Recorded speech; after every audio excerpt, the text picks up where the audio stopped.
Marvel Zombies has dropped on Disney Plus, and wow, this is probably like the darkest Marvel show out there. I mean, it really took advantage of its TVMA rating. It did not hold back, and it was a wild 4 episodes. Welcome back to Sam Talks Nerdy. Hope you're happy, doing well, dominating life, crushing it. This is my review of Marvel Zombies, so positives, neutrals, negatives. Let's get into it. Positives.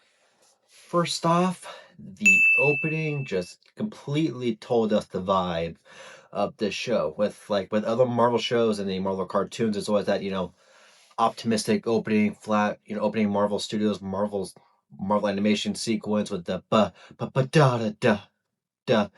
No, not this time around. This was just dead silent, and then just boom, Marvel Zombies with eerie music. Like no fancy title screen, no fancy anything, just black background, Marvel Zombies and white lettering, eerie music. That was it. And like I said, this show really took advantage of its TVMA rating. Characters got stabbed, disemboweled, mauled, torn apart. Don't get me started on Wanda. If she turns evil, she turns evil. I thought what she did in Multiverse of Madness was bad when she went on her, rampage, took out the Illuminati on that one Earth and, took out a lot of sorcerers. But no, in this, she is the queen of zombies. And to add to her ranks, she fed a bunch of Asgardian zombie, or she made them think they were eating normal food when they were actually eating, zombie remains. And also, this was the second plot verse that involved her going after a young woman, which take that as you will. This show had mad aura throughout it. Just there are moments where I'm like, this is just awesome. Like Zombie Koye, aura, Hulk juiced up on Infinity Energy, crazy aura. Moon Knight Blade, stupid amounts of aura. I mean, if we can expect this kind of aura from Blade when he eventually comes to the MCU, I am here for it. And also, kudos to the voice actor for Blade in this because he sounded a lot like Marshall Ali. And also, this kind of leads to my next point. This show handled Hulk and Thor better than the movies did post Infinity War. No smart Hulk, no depressed, goofy, turn just goofy, unserious Thor like we had.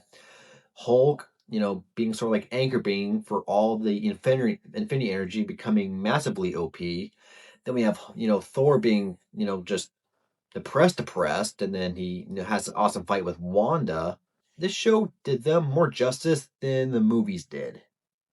And also let's talk about T'Challa real quick.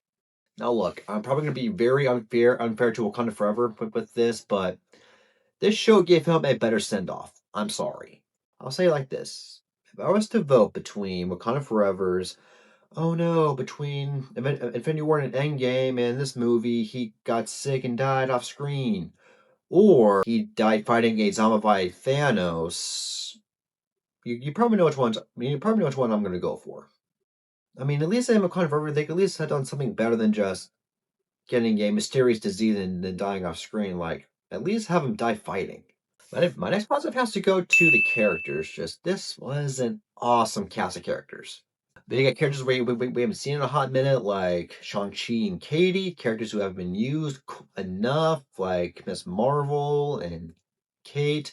But then again, Miss Marvel has appeared in 2 movies, or she got her own show, then appeared in the Marvels, while Kate just got Hawkeye and that cameo in the Marvels. But I they just need to use these characters a lot more than just introduce them, do something a little bit with them, and then just leave them there for whatever. And can I just say, Iman Vellani was incredible in this. Like she next to Simu Liu carried this show, in my opinion. I don't get why people hate on her, if anyone does, but some people don't like her apparently. I think she's awesome. She's probably one of my favorite of the new MCU actors next to Simu Liu and a few others. And also, her and Simu Liu, I need them in a movie together now. If she's not in Doomsday as one of the secret characters or whatever, I'm gonna throw hands. Just I need her in him in a movie just badly. But just like I said, this was a great group of characters, and they all had awesome chemistry. My favorite had to be Agent Woo and Death Dealer. Just love that. I didn't know I needed that sort of pairing, but I did. I loved it. Neutrals. The MCU humor is still a thing in this, sadly, and it does unfortunately undercut the tone of this show at times.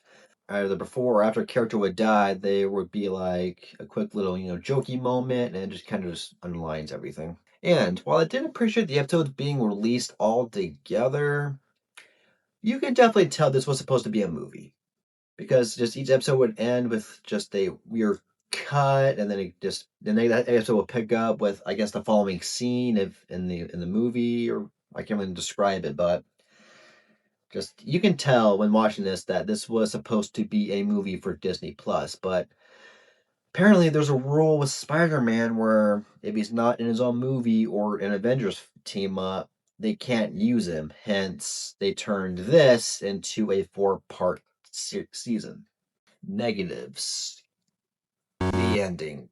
Good God, the ending. It nearly ruined the whole show for me. Just, I'm sorry. I'm watching it, and then the ending happened. I'm like, are you kidding me? Are you kidding me? Marvel really needs to start doing just like open-ended endings, not just to be continued or whatever. I mean, with this, they could have ended it all just right there. They stop Wanda, save the world, boom, everyone goes home. But no, they had to end it on a freaking cliffhanger. A cliffhanger that might not get resolved following Marvel's track history with most of their shows. I mean, Daredevil and Loki are probably, well, no, Daredevil, Loki, and What If are probably the only shows to get more than one season.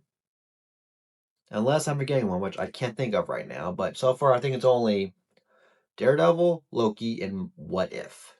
And even the What If really went downhill after the first season. Maybe even the second season. Apparently, they're already kicking around ideas for a second season and waiting for it to get greenlit. So, fingers crossed, I guess. Overall, I have to give this a 8 out of 10. Yeah, a few minor flaws, but it's probably one of the better MCU animated shows next to, I think, just X-Men 97 and What If, or some of the episodes of What If. I don't really think about that. If we do get a second season, I want to see Daredevil, Punisher, and any other street level heroes. I think someone said that, like, oh no, they're dead in this universe, but show me it and I'll believe it.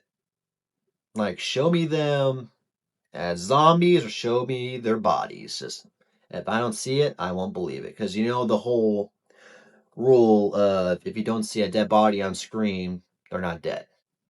What did you think of Marvel Zombies? Comment your rating below, and maybe I'll share it in my next video, which, speaking of, tomorrow I'll be releasing my review of Tron 1982, so stay tuned for that.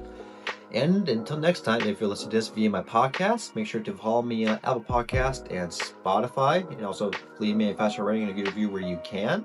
If you're watching me on YouTube, make sure to like, comment, and subscribe. And I will see you or talk to you next time. Peace out.